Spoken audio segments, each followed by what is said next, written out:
हर हर गंगे दोस्तों, आज मैं आपको हरिद्वार यानी कि हरि के द्वार लेके जा रही हूँ, जहाँ पर गंगा स्नान के साथ साथ हर की पौड़ी के साथ साथ मैं आपको दो ऐसी जगह पर भी लेकर जाऊँगी जो मुझे लगता है कि आप में से बहुत सारे लोग उस जगह के बारे में जानते भी हैं और बहुत सारे लोग उन जगहों के बारे में नहीं भी जानते।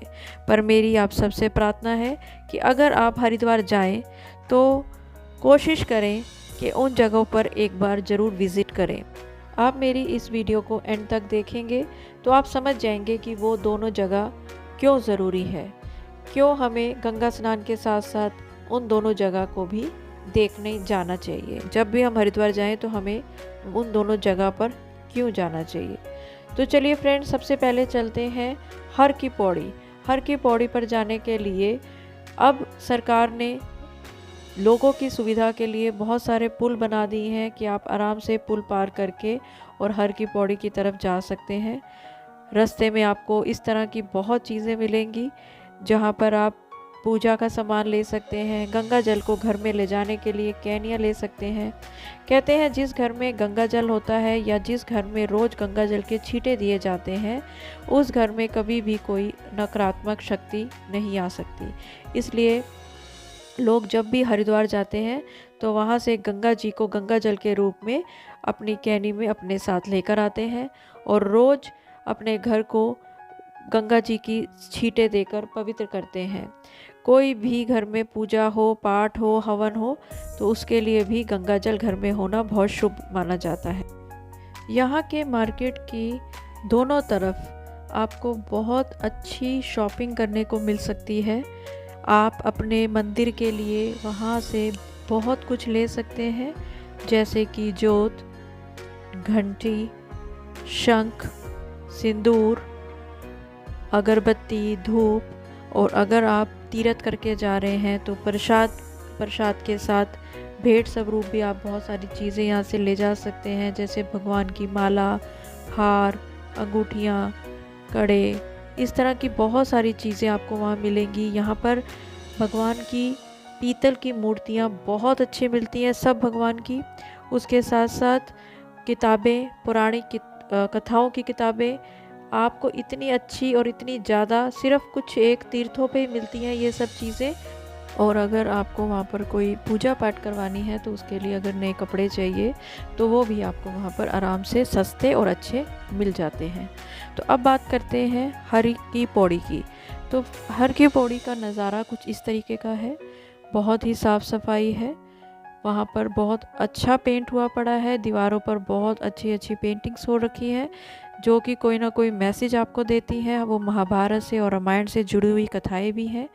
और हर की पौड़ी पर एक बार जब स्नान आप करते हैं तो आप शारीरिक मानसिक रूप से अपने आप को बहुत ही स्ट्रॉन्ग फील करते हैं और आपका मन ही नहीं करता कि आप जब वहाँ पर स्नान करें तो पानी में से बाहर निकलें।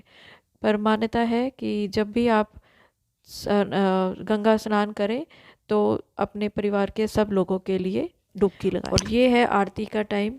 शाम को जब आरती होती है तो कहते हैं गंगा जी बिल्कुल शांत हो जाती है, सब लोग वहाँ पर आराम से बैठ जाते हैं और जयकारे लगाते हैं।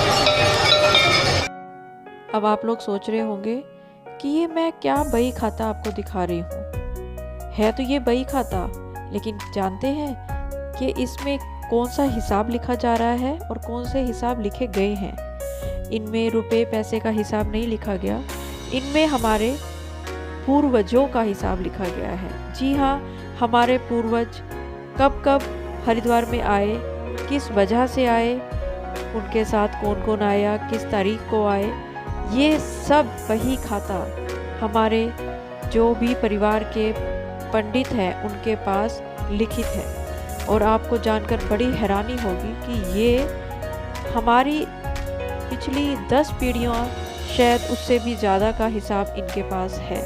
तो अगर आप हरिद्वार जाएं, आप अपना नाम, आप कहाँ से बिलोंग करते हैं, बस आपको इतना ही बताना है और इस तरह का बही खाता आपके सामने खुल जाएगा।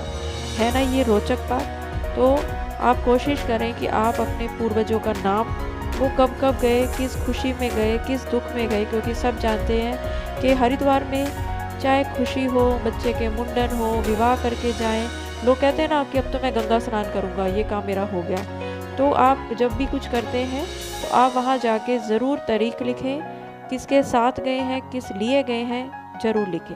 और अब ये है एक दूसरा जगह जो मैं आपको बता रही थी, कुशा घाट। यहाँ पर लोग आते हैं पिंड दान करने, अलग अलग जगह से अलग अलग तरह की पूजा करने के लिए लोग आते हैं, अपने पूर्वजों के लिए आते हैं। कहते हैं कि यहाँ पर पिंड दान करने से, पूजा पाठ करने से, गोदान करने से आपके पूर्वज आपसे प्रसन्न होते हैं, उनको आप मुक्ति दिलाते हैं। तो हरिद्वार सिर्फ स्नान करने ना आइए, बल्कि इन सब जगहों पर आप ज़रूर एक बार जाएं, पता करें और अपने आने वाली पीढ़ियों के लिए कुछ करें, क्योंकि आप जो करेंगे आपकी आने वाली पीढ़ियां वही देखेंगी, वही सीखेंगी। और हमारे शास्त्रों के अनुसार हमें ये सब कुछ ज़रूर करना चाहिए।